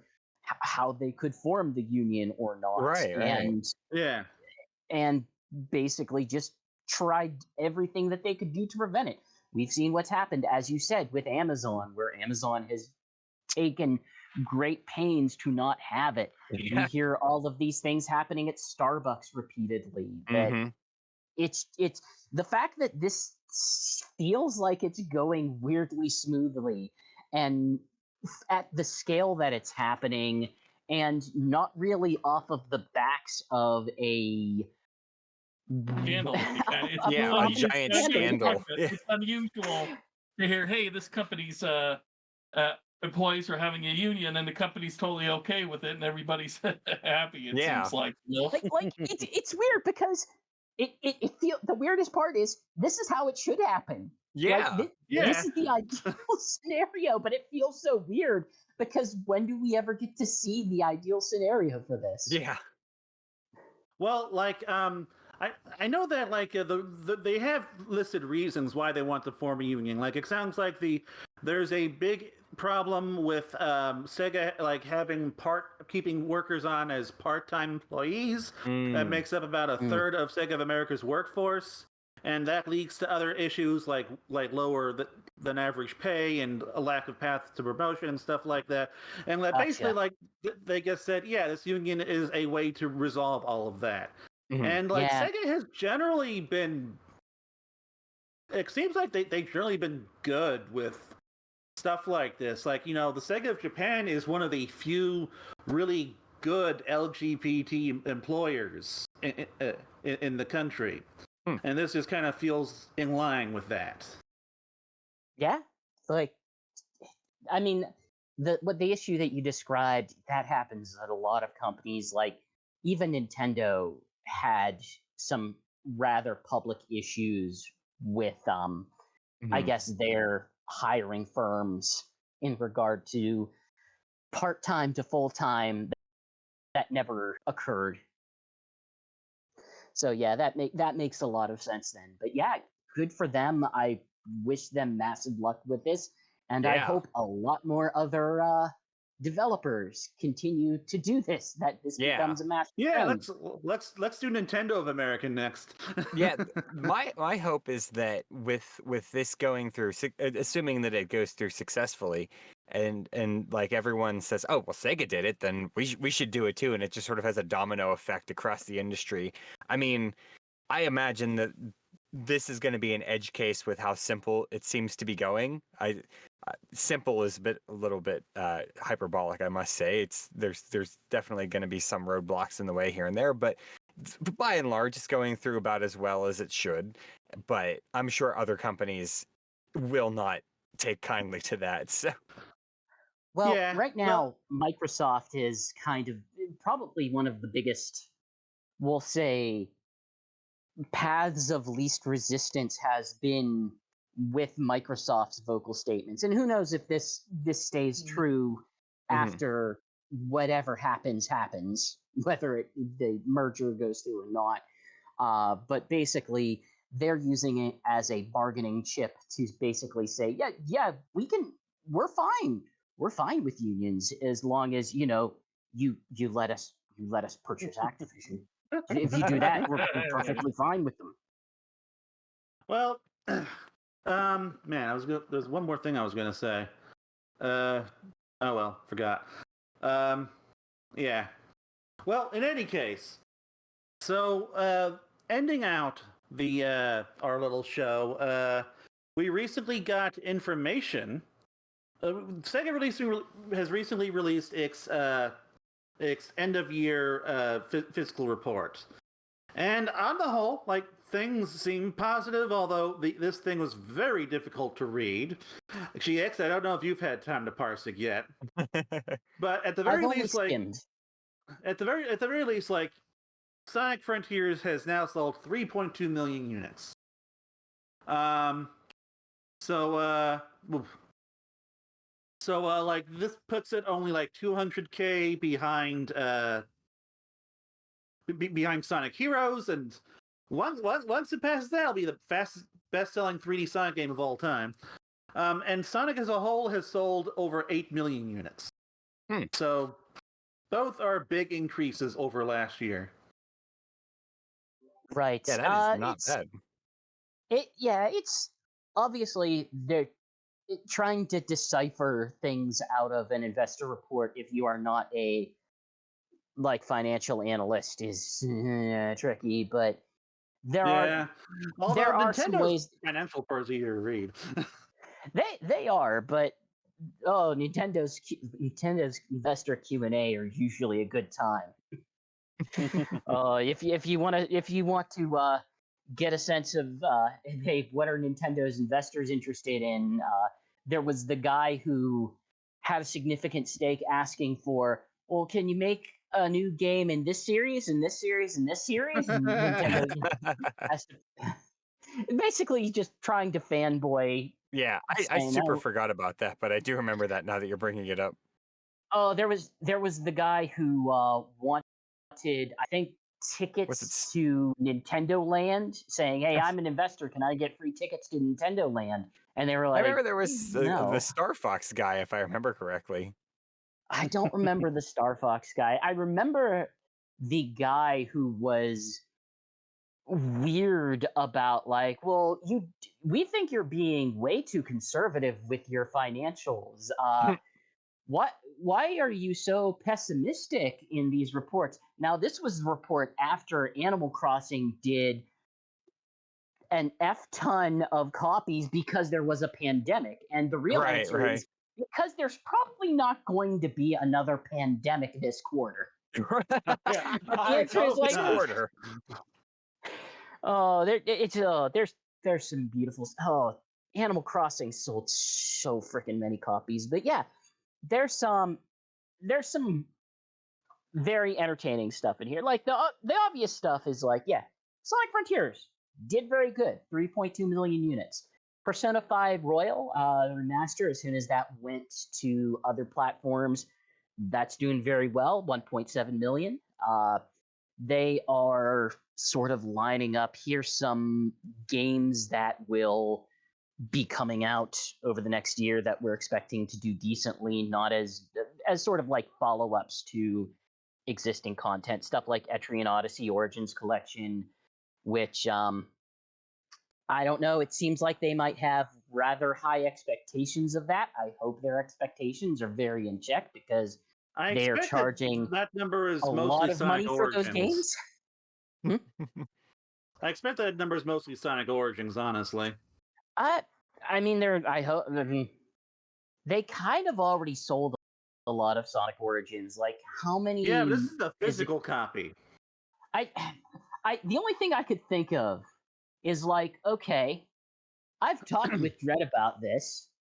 are the millions and millions of follow-up sales going to be entirely reliant on Dread buying them for every frickin' region? Because each one has a different regional variant cover. Because I wouldn't be surprised. My expectation is that Sonic physical sales must be pretty good, because like Yeah. like I know that on the Switch they would like release all these different like Sonic combo packs over the years, physical combo packs. Mhm. So Oh, I you don't know, would. maybe these move better than we think. Oh, so I hang out in a Nintendo centric forum and Discord, and every week someone posts the Famitsu sales, and since it has come out, there has, without break, charted it's something along the lines of like Puyo Tetris Special Budget Edition, which apparently number one is its own separate SKU, and number two continues to chart. So I don't know. Nice. They're Kind of like expecting like, hey, I know that one okay, of one of the big things Sega wants to do is prolong product life cycles, and like the big weakness that they pointed out in this report is that, hey, like our like old game sales didn't weren't as high as we'd like them to be last year, and that's something we want to improve going forward. And I assume that's one reason why they're doing that free Sonic Frontiers DLC and Sonic Origins Plus, trying to keep the sales of these old games moving. yeah, Unfortunately, like they don't really lay out like guess what their profit was last year, which is weird to me. Like, it's probably in there uh, somewhere. Again, I haven't had a chance to really dig into it. They are they have very lofty expectations for different launches. Right now, they basically said, "Hey, financial year 2022-2023, they released 7 multi-platform launches. Humankind, Sonic Colors Ultimate, Lost Judgment, that did 6 million total in sales. They did 8.8 million with 10 titles last fiscal year with Sonic Frontiers, Sonic Origins, Like Dragon Ishin. They are estimating so far for 2024, 2023, either estimating or, sort of bringing back. They have 12 titles, we'll say. And that includes Sonic Origins Plus, Like a Dragon Gaiden, which is not out yet, Endless Dungeon, probably Hyenas is accounted for in there. Maybe stuff like the Persona 5 re-releases, but they are only estimating like 1.2 million, which makes sense because Sonic Frontiers was a lot. Like, yeah, it would be hard for them to recreate that with any titles that we currently know are out there. Like, Mhm. I don't. I'm excited for Samba de Amigo. I don't think Samba de Amigo is going to do amazing. I think it might do respectable and maybe comparable to what they did with Monkey Ball. Although I suspect the appetite for Monkey Ball was probably a bit higher than Samba. Like, I Yeah, think just by yeah. nature of the Mhm. that's franchise. fair. Um, but yeah, they specifically have a page dedicated to remake, remaster, spin-off stuff where they do reference like 2022, 2023, 4 million unit sales among like Sonic Colors Ultimate, Banana Mania, Lost Judgment. Then 3.5 million last year for various remakes like Persona, like Dragon Ishin, Sonic Origins. They're raising that to 5 million, and I don't think that's cumulative from previous years. I think that's Hmm. them saying they're expecting 5 million unit sales from Sonic Origins Plus, Samba de Amigo, Party Central, Etrian Odyssey Origins. Hmm. I don't Etc. see for how might you be make unannounced that games. number. And Yeah. I would, yeah, I would hope that this possibly means that they have some other remakes that they announced yet, because I don't know how you make. You've already blown the Persona load. I don't think Etrian Odyssey is going to do that. Etrian Odyssey has a very dedicated audience, but it's not a very big audience. Sonic I was gonna Origins Plus, say, yeah. it's going to do Etrian fine. Odyssey is Etrian Odyssey is like almost a niche title. It's like, Oh, it's absolutely niche. It's not almost a niche. It's a niche title. yeah, I don't Yes. want to like insult it because I know that it is fairly decent. Like I've played a few of the games, but I'm also like, I don't know anyone else who's ever played these games. Look, you have to be big into RPGs for that. Like I remember the Penny Arcade comment, a comic about that, where Tycho character was making a joke about like you could get a ring in this game, and this ring does plus damage to vampires, not just plus damage specifically to vampires. Like it's that much of a granular RPG. Mhm. It's not quite. It's not quite. Oh, there's a very specific genre that you would call this, but like story driven, like the kind of thing where you have to create a story in your head of what Oh is going yeah. on in it, because it's not really built around having a set story. Mhm. It's just built around giving you the tools to create a story in your mind about it. But that's a hard sell. Samba de Amigo, I think it'll do fine. I don't know if it'll do whatever they're expecting it to. Sonic Origins Plus, you're gonna run into the problem of yes, you can sell this in a Walmart, but you've already sold it.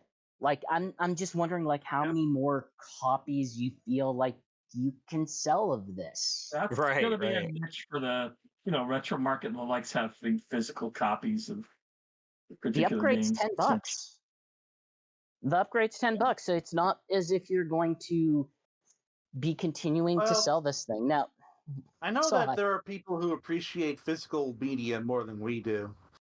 So I don't know. I mean, the other thing though is that with but the these people don't make up a meaningful space in the marketplace. I've got to imagine that like Sonic Origins Plus's primary market is going to be kids. Is going to be like kids going Families. out to the store with their parents, yeah, and that yeah, can be yeah. pretty We're moving big. into Like family purchases. Like we're Yeah. moving into people who don't follow video games and like see something on a shelf saying, "I like the Sonic.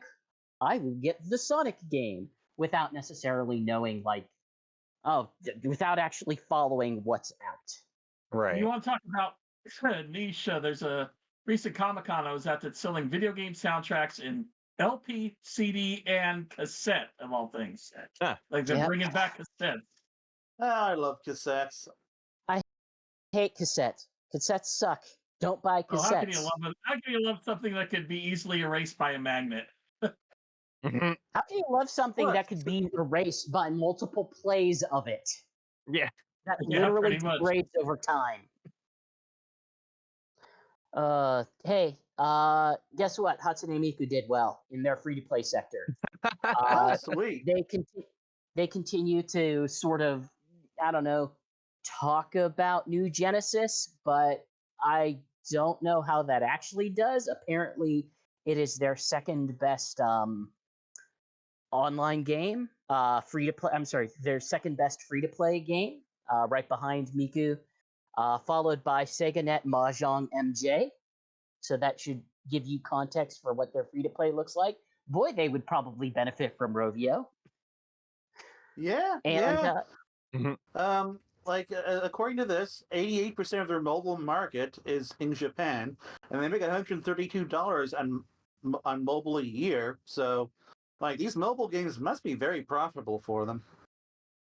I mean, in the home country. So yeah. Yeah. And once again, hey, we get them talking about the super game. So in a slide that is titled "Becoming a Global Leading Content Provider," for year 2024-2023, their plan is reinforcing the earnings base by strengthening the global brands of existing IPs. So like, Oh, you I'm know, sorry. Sonic. I misread a chart. They not make 132 billion a year. and then investment Total promotion mobile period market. towards becoming a global player. So they're dumping money into being a global player, and they're reinforcing their IPs, things like Sonic, which we've seen through the Netflix deal, through the Paramount deal, through the continued comics and toys and everything. They're And also then we doing get a new to joint venture with a company called Renta for vertical scroll comics. they are also doing that.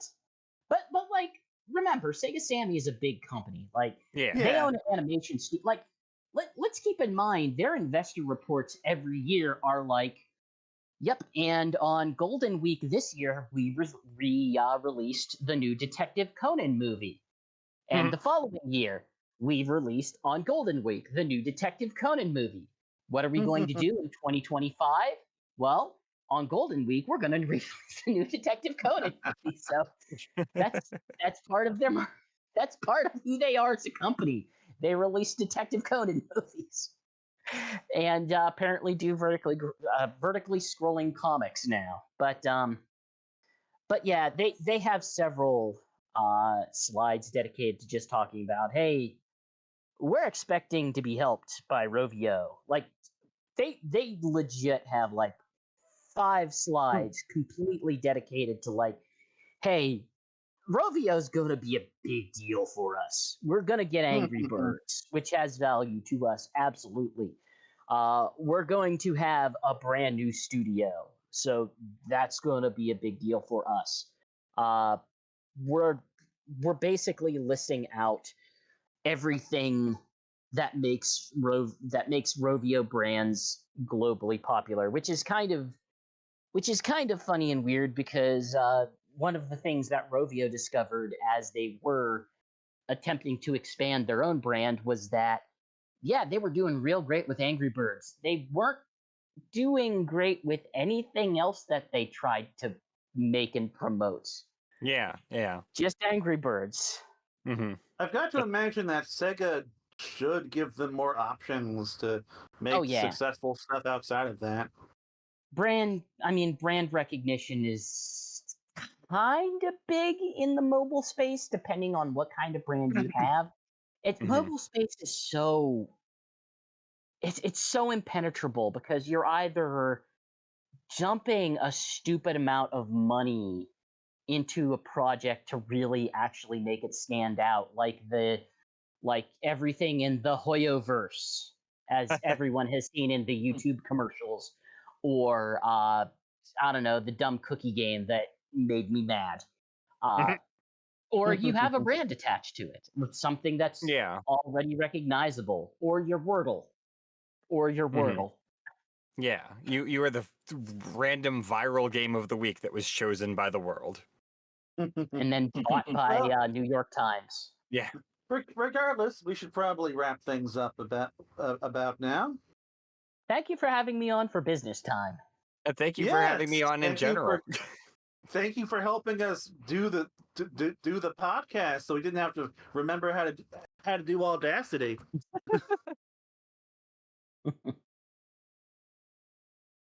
Alrighty. Okay. Is that going to be Shigs it is for still us? here. Or is it yeah, I'm still here. Yeah, that's There it. is That's it for us. That's all the news. So next time we come back, I will have played my new Dreamcast mod, my new modded Dreamcast with GDMU, Ooh. and I will also hopefully be many hours into Tears of the Kingdom, as well as having beaten Breath of the Wild's DLC finally. Mm. So in addition to all that, we should be doing a giveaway on Sonic Stadium in the next month or so, because I finally got the Shigs' extra Sonic McDonald's toys. So stay tuned for more information on that. And speaking of the GDMU, I do hope that I will be streaming some Dreamcast stuff in the near future to kind of fill the void while GX is still doing other stuff. I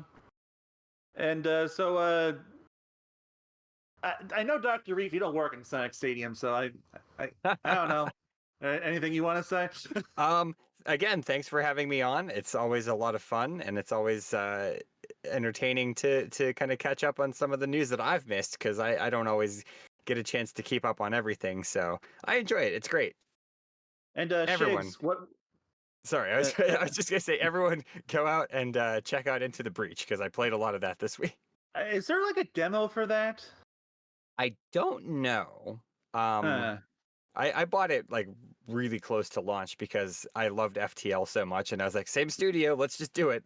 So there may be a demo, there may not be. So, Alex, question: do you have an active Netflix subscription? I do. Why? Then you have access to this game. All you Oh. have to do is Oh. download it and log into it with Netflix on your iPad.